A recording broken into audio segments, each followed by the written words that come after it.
Welcome RTS fans from all over the world to RTS Book Club. I am your host, Balisaurio, but you can call me Bali if you'd like, and I'm just a casual player that's here to talk about real-time strategy. So, 2025, the year of the RTS comeback. You know, many RTSs are coming out. It's been making waves for the past 5 years with the release of Company of Heroes 3 and Age of Empires 4, and there's been a lot of revivals and remakes, and not many that not a lot of RTSs that come out lately have had the best launch or reputation. There's a lot of stuff moving.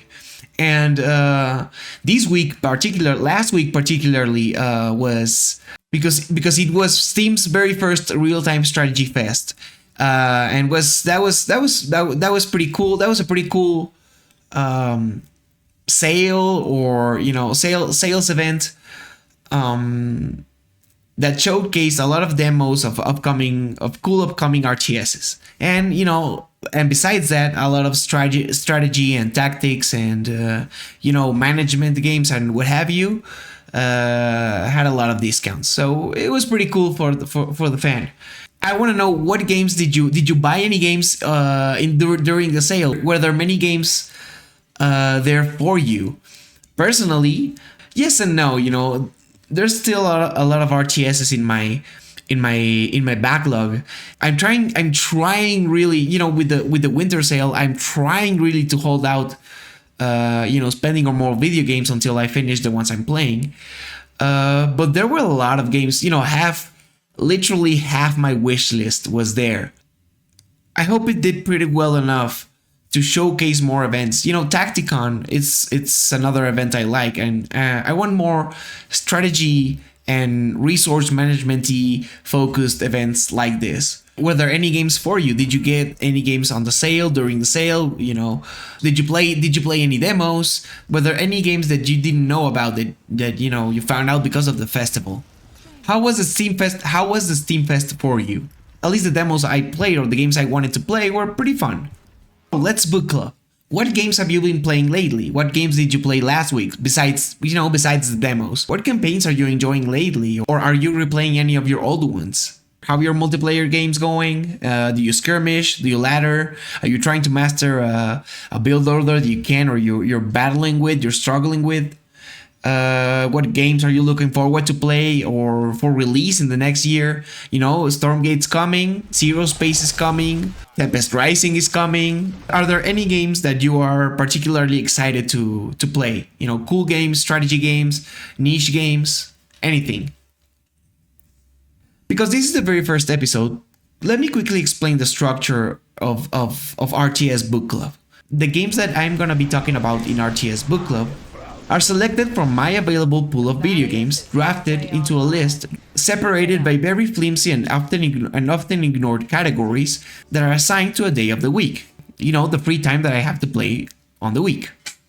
So Mondays, I play the wild card, meaning that I play Starcraft 2 co-op commanders, or any kind of strategy game, management or tactics, or things that could not strictly be considered RTS, but maybe have something similar or rotate around RTS. Tuesdays, I play the classics. The classics are any kind of games that are released before the arbitrary date of 2010. So any game before that, that's a classic. Wednesdays, I play the modern RTS. Any game that came after the arbitrarily set date of 2010, or demos of upcoming games. And you have been a little bit, misleaded, because Thursdays, I play the 4X. The 4X or Grand Strategy games, or RTS 4X hybrids, So last week I grinded out one game of StarCraft 2 co-op mode with Stukov. I'm trying to reach level 15 with him. And the Siege of Minas Tirith in the good campaign of the Lord of the Rings Battle for Middle-earth 1. The community patch of Lord of the Rings Battle for Middle-earth 1. Last Wednesday, I played some demos from Steam's RTS Fest, which included Tempest Rising, Global Conflagration, and last Thursday, I finally got to play the final battle in the Reigns of Chaos campaign for Total War Warhammer 3. I was playing as the Demons of Chaos. First I'm going to talk about playing Stukov in Starcraft 2 co-op mode. My goal with co-op is to finally get all the co-op commanders up to level 15, and with all the prestiges. I really like all of their playstyles. Well, even the worst ones. But you know, I don't know. I still Starcraft 2. I think co-op it's my favorite RTS or way to play on RTS. I really like the mission mode and you know the variety of the missions. It's so fun and engaging. You know, I like the sub factions in the 3 races. It's very fun. So you know, I want to get all of the commanders up to 15. And Zerg is my favorite, so you know I began through Zerg. Now I'm up to Stukov with Steadman being the last.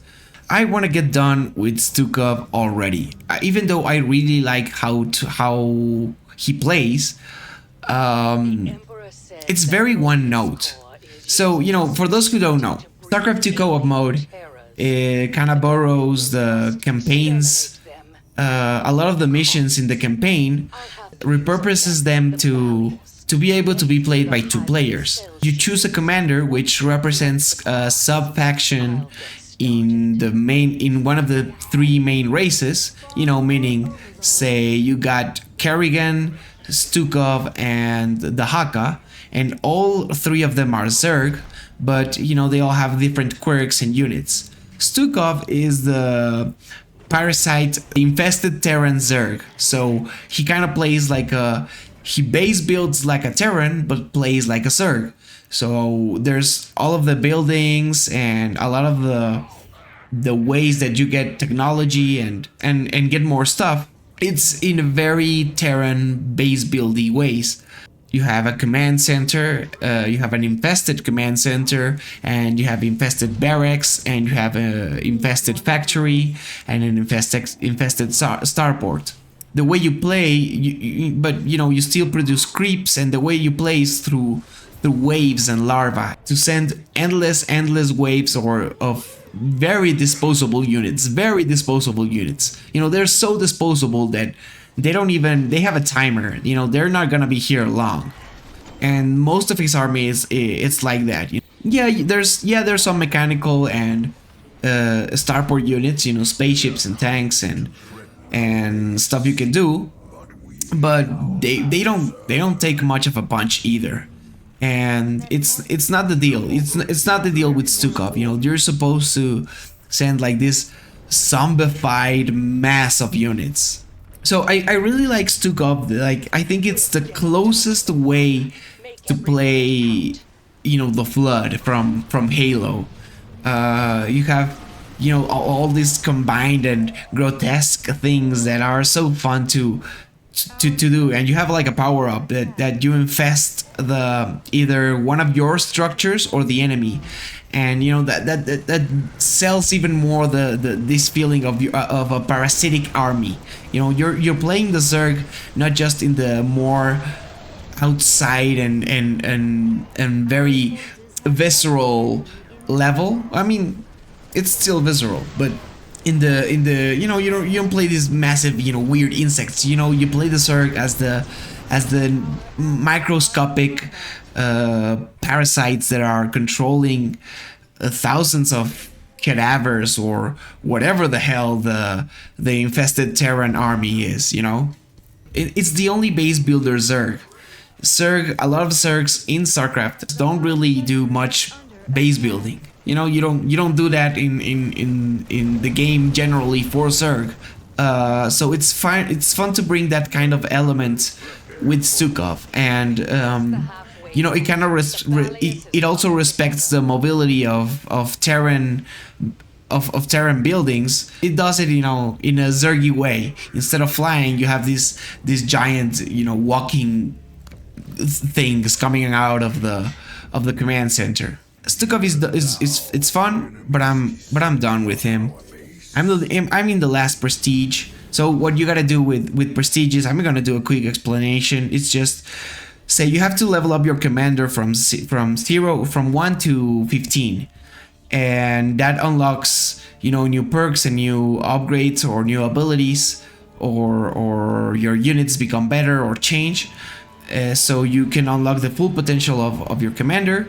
And then well, the purpose is, once you get your commander up to 15, maybe you can try out a mutation, which is, you know, one of the missions with added problems. You know, maybe your society is gone, or maybe units revive after death, or something weird.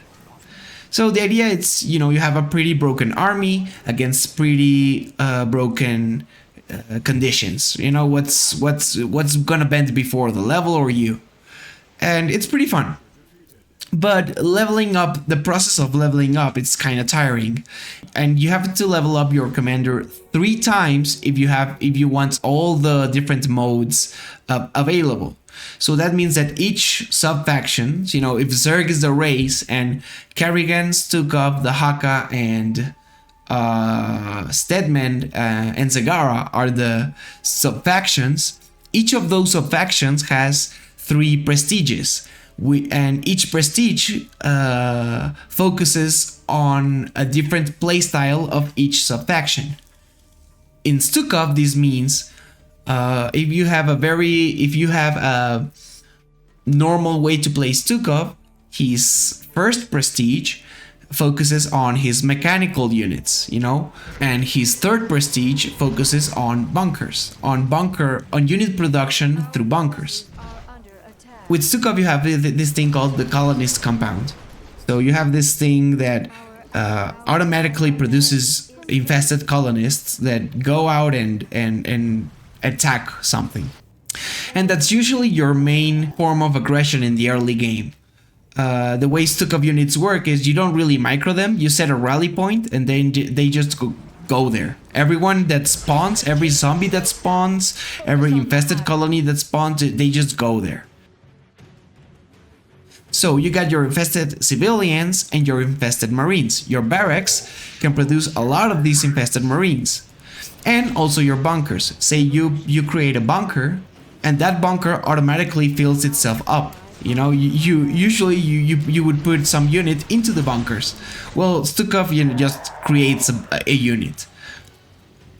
And after it fills its 4 units, I think, you know, it keeps creating units, but, you know, the extra units just go and attack, you know, go into the rally points and attack.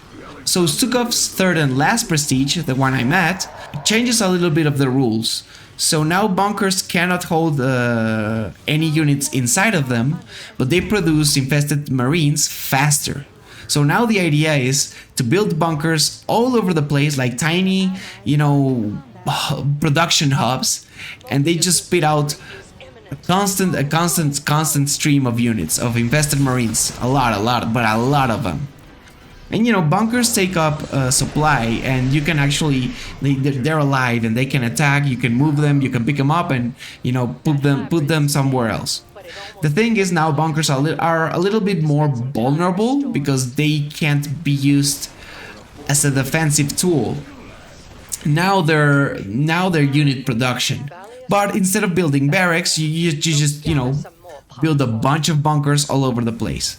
The thing with Stukov is, you know, it's very good with Stukov because it kind of streamlines a little bit more the process of building a lot of expendable marines.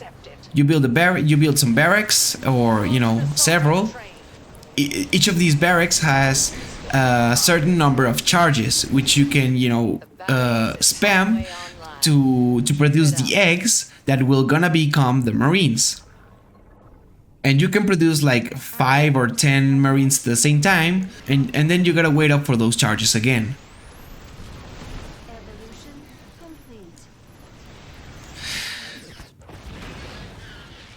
And after that, well, they have a shelf life, a limited amount of time they're alive, and you know, and off they go. So the process with the third prestige and bunkers is you automate a lot of this process, and you just, you know, you let the bunkers spit out the units they gotta spit all over the map. And if you build them, you know, very centrally, you know, central in relation to the map, you can kind of get away with a lot of things. You can kind of attack and defend at the same time, because you know there's so much units being done all over the place that they can even if it's not enough to finish the enemy wave, they can hold it long enough for the next wave of zombies to come and face them, and the next zombies to come and face them, and hold out the enemy as long as you can. The thing with Stukov is that all of his prestiges, all of his prestiges and ways to play are very samey. You know, it's always about producing massive units and mindlessly send them to die. So you don't even really kind of care a lot about what happens to your units. The first prestige, which is more tank and mechs based, involves a lot of more micro, but that's the only one. Everything else is just, you know, spam marines, spam infested civilians, and that's it. Playing 15 levels 3 times of that, it's getting tiresome. And I think it's been the one of the most, you know, even amongst Zerg commanders in general, that don't really deal well in the early levels. Because they can't really take a punch. You know, the thing with Zerg is their offense. You know, they're very good offensively, but they can't really hold out a lot. So early level Zergs can't really do much. But I'm getting there. I'm in the last levels. I'm almost at the end of the tunnel. And Starcraft 2 co-op mode makes it fun enough. The last level I played was Spartan Parcel. Quick intro about the level. You have to pick up pieces of mechs. You have to pick up pieces from all over the map, like values parts, to build to build a giant mech that's gonna allow you to destroy the test chamber of a massive hybrid. You have to go all over the map and destroy certain outposts and take the parts and defend the center, defend your bases, and hold out for 3 fights against this massive experimental hybrid. So because the expansion is very central, I could take advantage of Stukov's bunkers and just build them all over the center, and, you know, spammed my units all over the place. And I was worried because it was brutal, and the enemy was Mech Terran. Mech Terran is the scariest because it's just so very tanky, and they bring out the Thors and the battle cruisers, and, you know, I'm just doing Marines here. But we did it. I have the Ultralisk, the Alexander. We did it.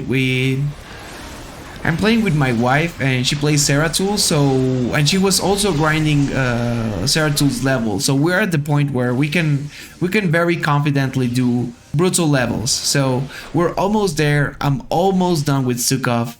I can't wait to finish and be able to go on to the next commander. So Tuesday I played the Lord of the Rings Battle for Middle-earth 1, the community patch which you can find in ModDB, and I had to face the siege of Minas Tirith.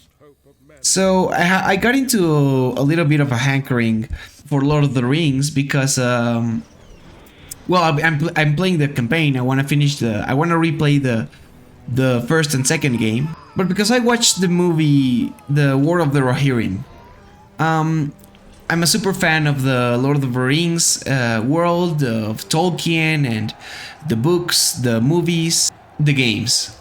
I did not really enjoy the movie. I mean, well, I enjoyed going and watching. I was excited to go see it, the War of the Rohirrim.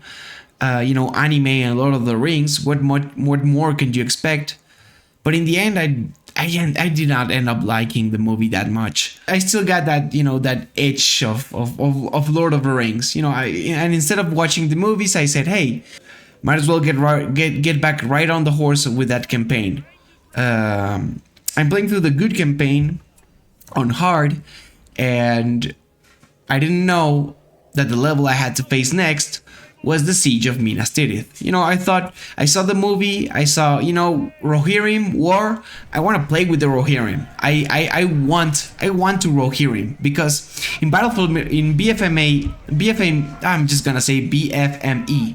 In BFME 1, Battlefield Middle-earth 1, the Rohirrim, well, in both of them,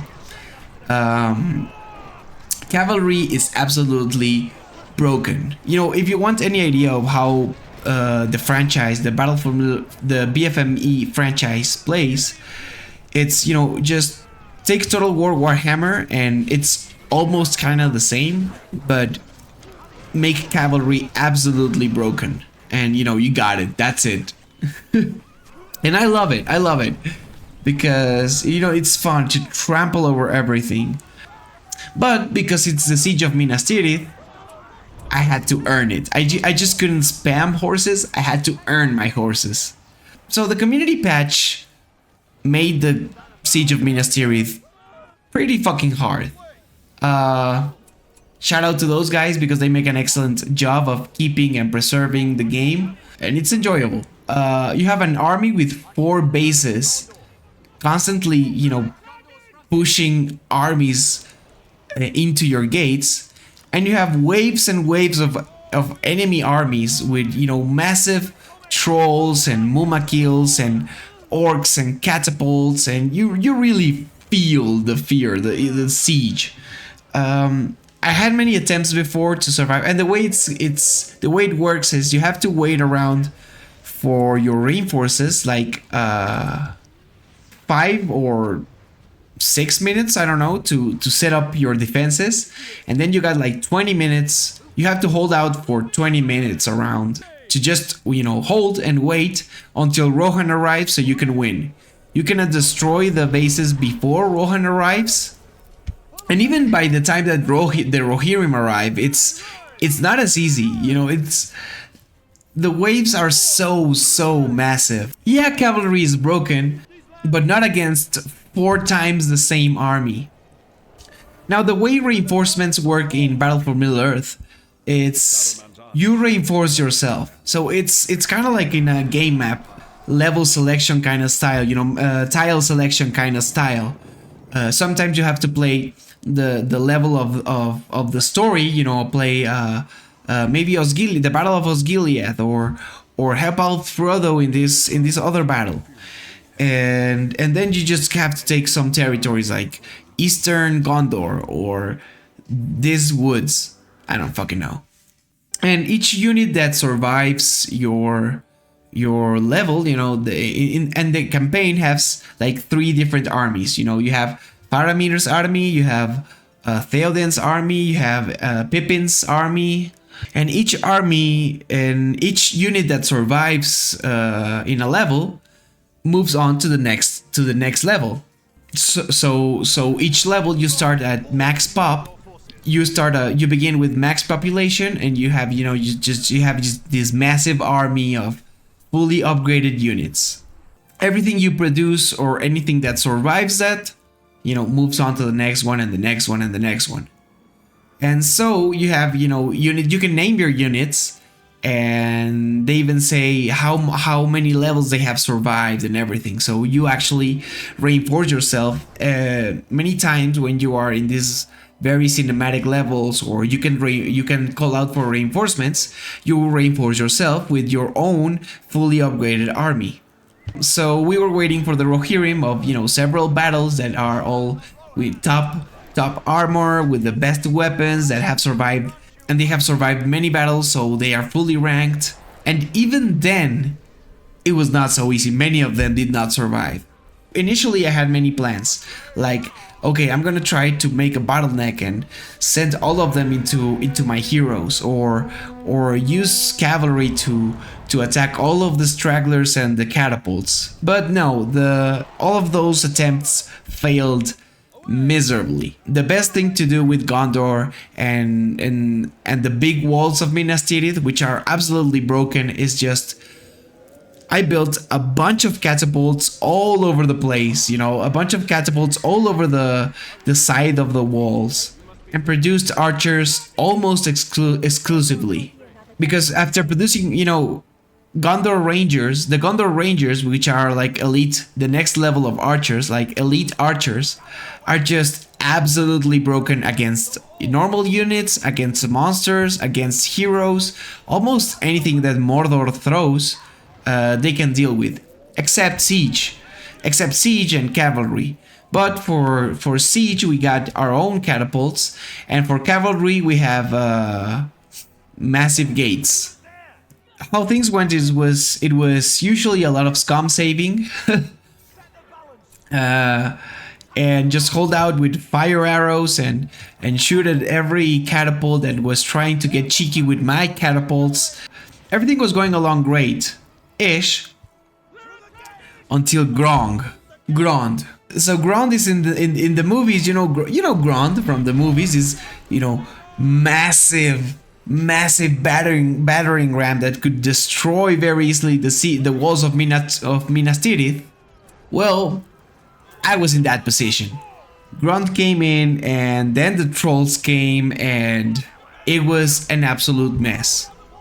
So the plan became hold out until Grond comes, and then move all of the heroes, which I positioned my heroes in the wall to fight any straggler that could actually climb his way into the wall, and they met with Gandalf in the face.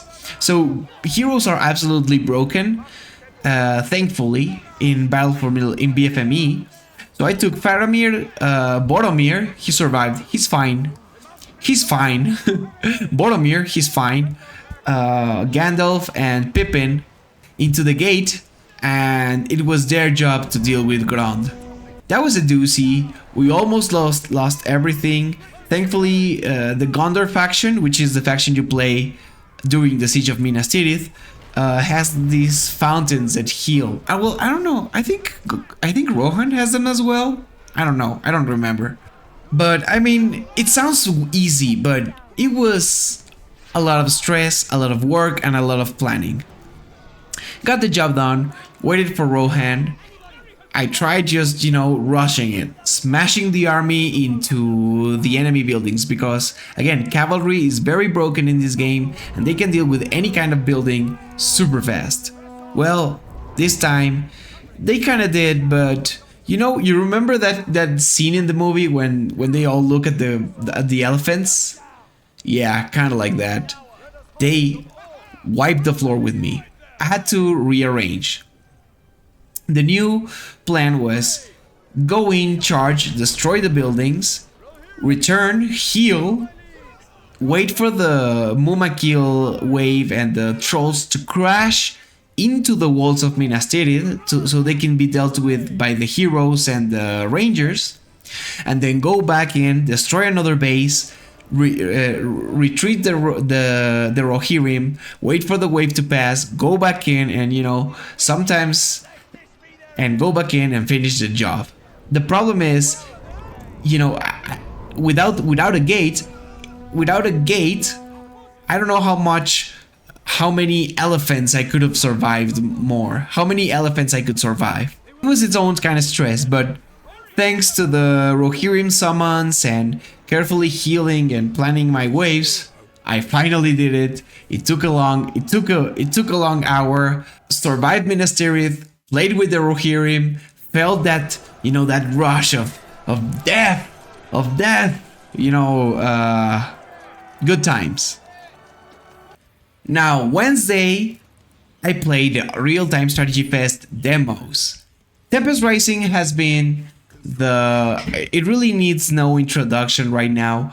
It has been the upcoming RTS darling of the modern era. If a lot of games have been not really hitting it, or being the games that people expect them to be, all of the hopes are right now looking at Tempest Rising. It's kind of scratching a lot of itches that the community often looks for. This classic base building RTS that's very competitive, but also has like a campaign and different factions and all the shenanigans that the community looks for. It's a CNC kind of RTS inspired game with 3 factions. In the demo, you can only play with 2, but it's already confirmed that there's gonna be 3 factions, and not by launch, but eventually. And they're gonna play a big part of the story. In this alternate timeline of Earth, some weird electrical plant sprouted out of the ground, and it offered new technological opportunities that created wars all over the world. It's this very sci-fi with a little bit of modern inspired kind of technology, with factions from what's called the GDF, the Tempest Dynasty, and the Veti, all fighting, for whatever. Now, Tempest Rising, because I wasn't usually a fan of the Command and Conquer games because of the setting. I don't know, it's just I'm more of a hard sci-fi or hard fantasy kind of guy. And all these, I'm not into military RTSs, I'm not into modern military RTSs. I'm barely into some historical RTSs, even though I like history.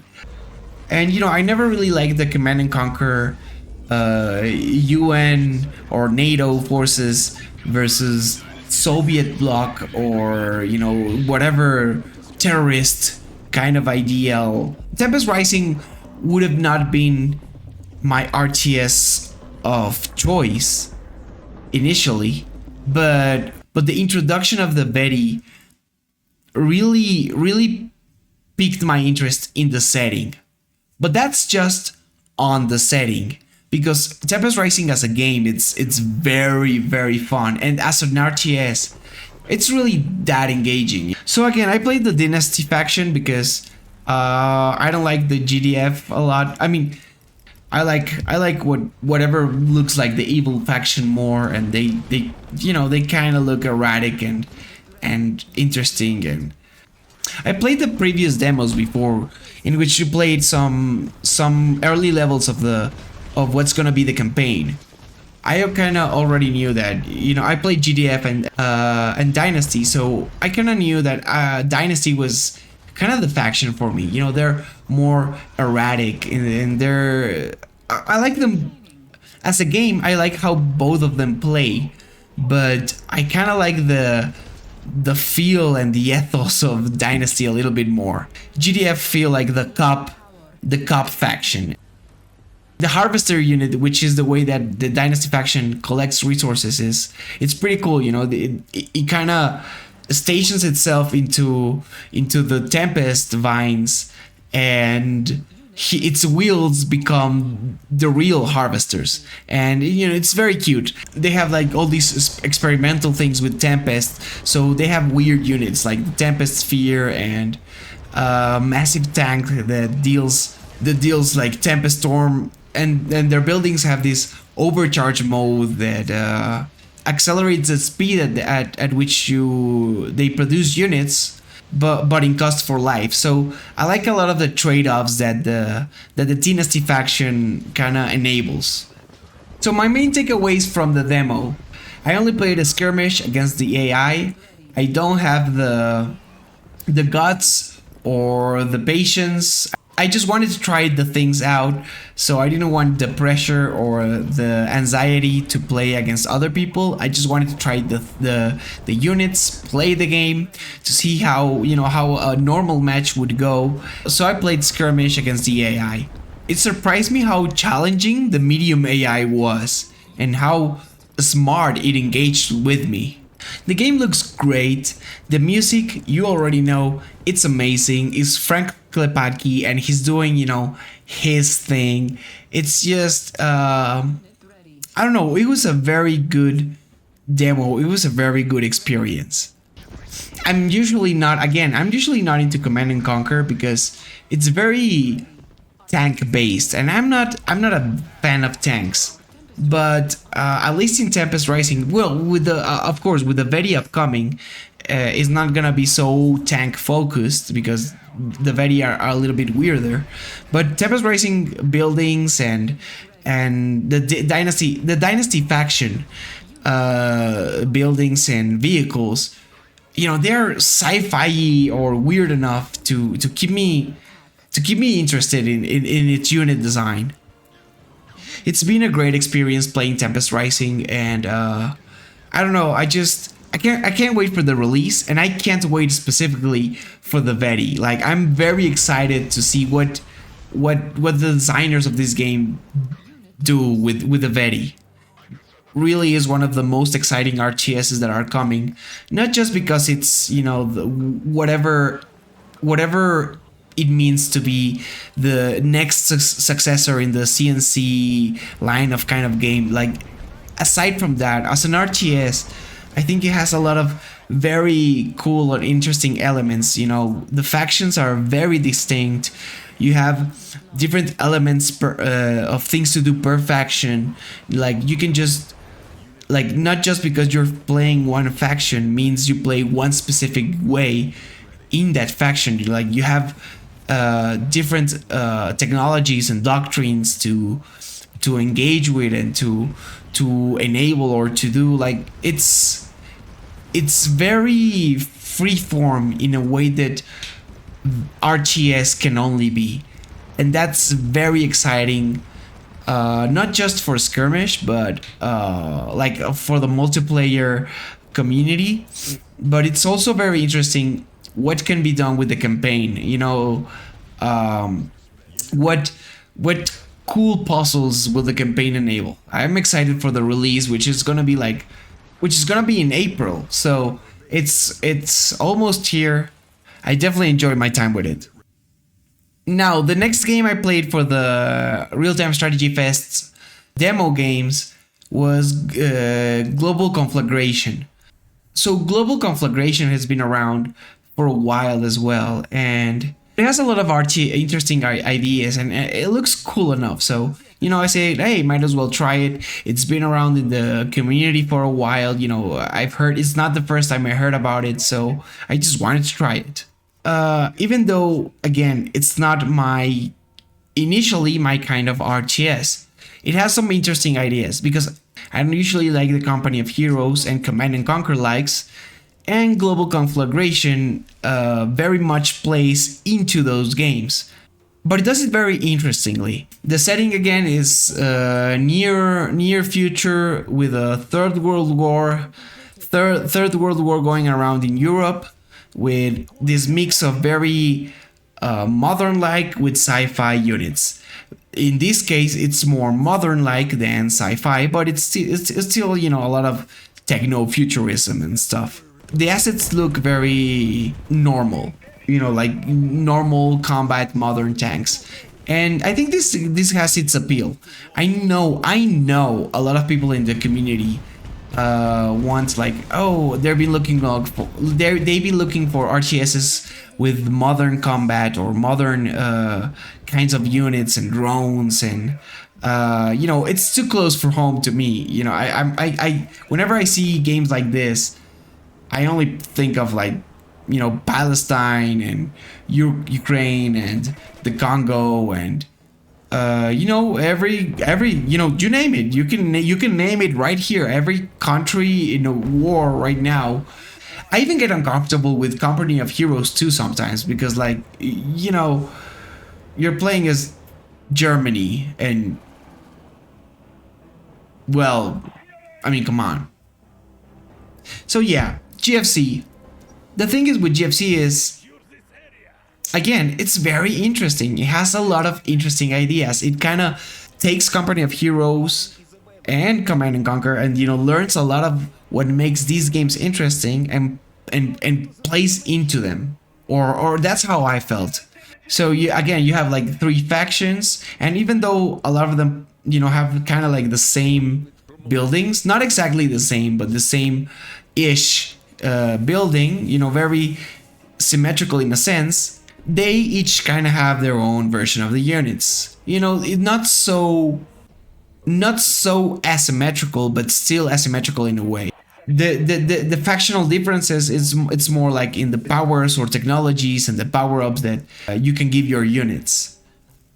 So how this goes is usually your units are infantry and tanks. You know, you have your trooper infantry and your missile infantry, and you have your tanks and light vehicles, and your flying units are like one-time calls or one-time powers or one-time summons that you train, and you have to retrain them to be able to get them again, which balances pretty well enough, because flying units have always been, you know, hard to balance or to make not annoying to play. And you have this unit in GFC that's a helicopter, and it's very cool, very broken, and you know, helicopters in general feel super cool in GFC, and you know, they can just go all over the place and destroy and obliterate everything on their path.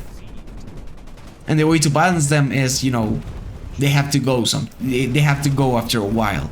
And so is, you know, the same with other kind of planes and airstrike kind of units. So, you know, this massive unit comes, destroys everything in its path for a little while, and then, you know, goes away. I don't know if it's been done before. I don't know how many times it's been done before, but at least here where I played it in GFC, it was pretty fun. It's not usually a game I would play, but I don't know, after playing it for a while, it charmed me into it. The factions have their own kind of personality. You have like this, you know, very technologically advanced faction. You have this resistance and scrappy faction, and then you have like the flyers faction. They say there's a single player campaign coming, so I'm gonna check it out when it comes out. So those were the two demos that I tried out. I also tried out Space Tales, but I didn't play enough. I only got myself killed in the tutorial several times, and I tried to play the main wave defense mode, and again got my ass handed to me. But I think the demo stays until next week, so maybe I'll try that too, because Space Tales whole aesthetic and design, it's more of my vibe, so I'm pretty excited to play that. So maybe I'll try that, even though I wanted to play it for the, you know, for the RTS Week Fest. So RTS Week Fest continues into next week in an RTS Book Club. And lastly Thursday, I played the final battle in the Rise of Chaos campaign, playing as the Demons of Chaos in Total War Warhammer 3. My story with Warhammer 3 is, I used to play Warhammer 2 a lot and I liked it, but I got tired with I really got tired with the long campaign victory conditions. They were just ridiculous. I want the achievement, well, not the achievement, but I want the, you know, the tick, you know, I want the victory screen, like you made it, you completed the game. Well, not necessarily for achievements, but you know, you played the campaign, you understand this faction, or you are the most Warhammer of the world. I really got tired with how to dealt with its older campaigns, you know, because the newer factions or the newer lords had like very interesting sub stories or ways to mitigate how long the campaign was, but the older ones didn't, and I got tired of it. So I looked up that in Total War Warhammer 3, in the sandbox mode, the immortal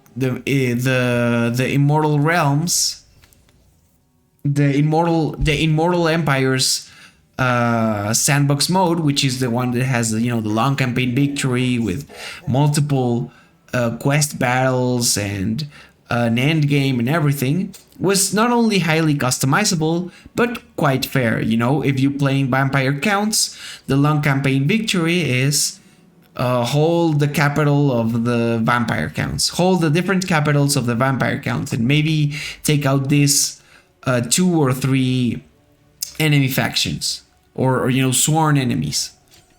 Where in Warhammer 2 was, you know, get the important capital city of every other race in your command. So it was just like get 90% of the map under your control. It's like, okay, thanks every time. So last holiday season, I bought the game. And I hadn't finished my first campaign until last week. It's not because it was particularly hard, it's because it was an absolute drag to play the Reigns of Chaos campaign. The Reigns of Chaos campaign, I was very excited for the Reigns of Chaos campaign initially because I liked the prologue a lot. I like this. I used to think it was what I wanted. I used to think I wanted a Warhammer experience where not only am I growing my city and my empire, I'm not just painting the map the color of my city, you know, I'm doing something else. I'm defending or interacting or having some cool battles.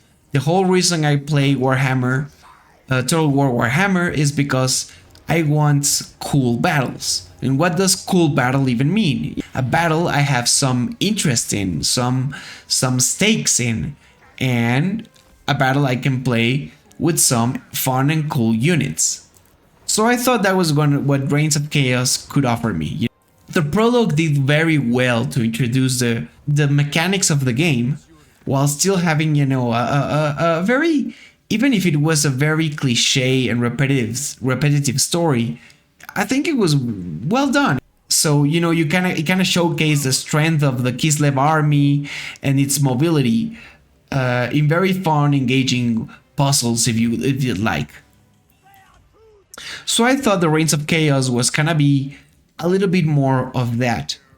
And I also wanted to try, you know, the flagship of the marketing department, that was the Demons of Chaos faction, which supposedly you built, you know, your own demon. You could collect demon parts and make your own very own character with its own strengths and abilities. You could really customize your hero this time and make the Demons of Chaos faction your own. And that all sound appealing to me. You know, if I'm buying the third game, which is the only one that has the demons, a very important piece of the Warhammer lore and world, you know, I wanted to try the demon faction, which is what it was intended, because from the prologue you shift this Kislevian prince into a demon, and then you transform, and then you kind of continue that line from playing from the demons into the more demons. You know, let's try out the demon world in the demon game, and demon. So I wanted to try Demons of Chaos. I wanted to try out the different units that the factions offered, you know, Sinch, Nurgle, Khorne, and Slaanesh. So maybe after the Reigns of Chaos campaign, I could, you know, more accurately decide which faction I wanted to play for the sandbox game, for the sandbox mode. The Reigns of Chaos campaign had other plans, which means be annoying. How was the Reigns of Chaos campaign annoying? You usually have to deal with the stuff you have to already deal in Total War Warhammer, which means, you know, you expand and everybody dislikes that. Even your allies, neighbors and enemies alike. Nobody likes that you're expanding, and they're also expanding. So everyone's, you know, kind of seeing who's. It's a very Mexican standoff kind of way to play. So you would think, oh, it would make a cool, interesting way to ways to break that Mexican standoff, but no, it didn't quite work like that.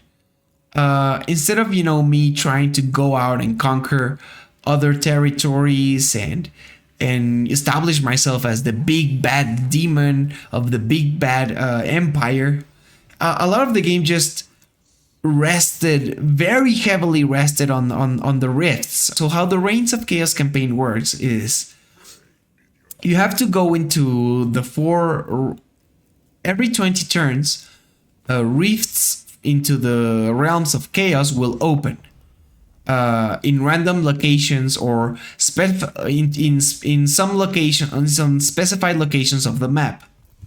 Now these rifts will spawn armies that will come out break havoc into any kind of settlement that's around them. And through these wreaths, you can access the realms of chaos. A realm for Nurgle, Slanesh, Khorne, and Siege. The objective is to go into each realm, complete the puzzle or the realm, or traverse the realm with your army, sometimes facing other armies, other demon armies, and sometimes facing demon armies or armies from other factions. And then go into a specialized battle per realm. And after doing some conditions or puzzles, go into a special battle to acquire a soul. So in these special battles, you go in with your army, but you get extra supplies, and you can use extra units that the game provides for you. So there's a lot of chance of, no matter if you lose your army in the middle of the battle, you can still keep going.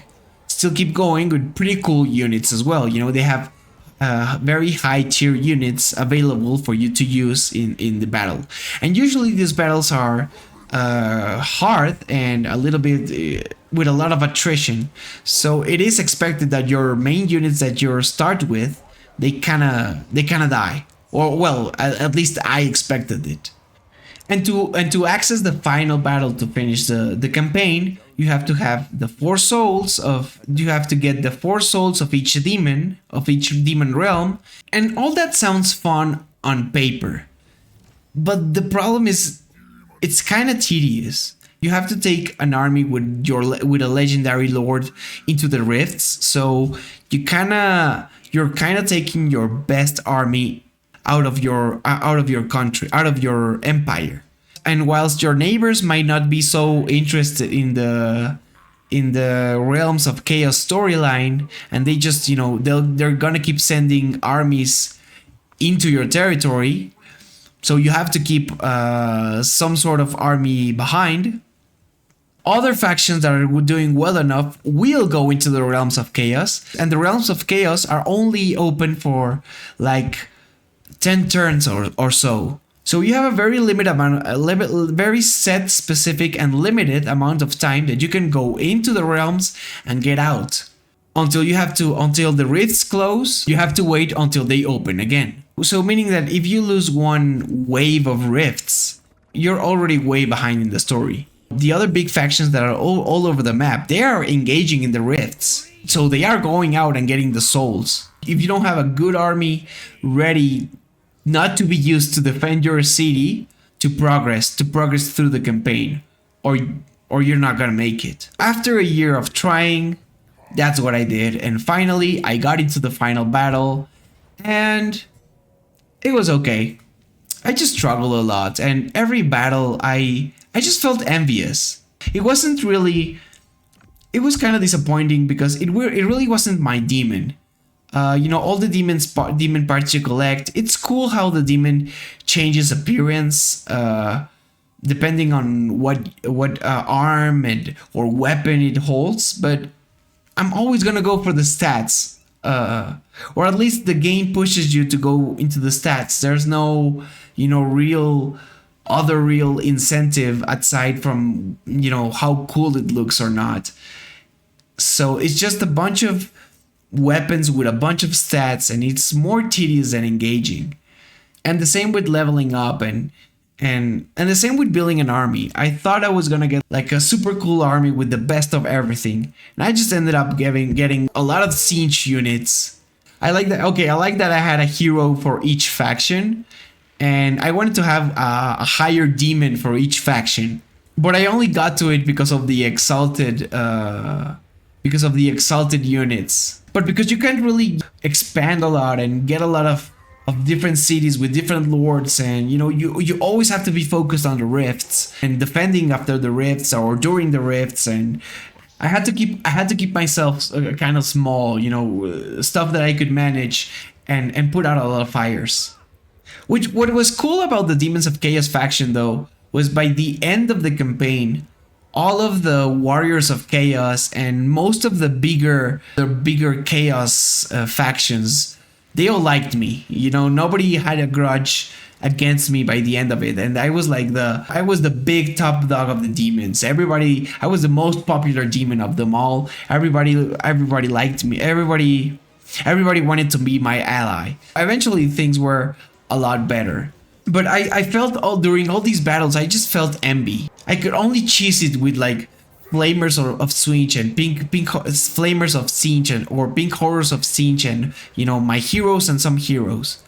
And I didn't really feel like an army unifying all of the cool or the most horrible things of each demonic faction. It was like I was struggling for space. I was struggling just to get units that could actually get me to the battle.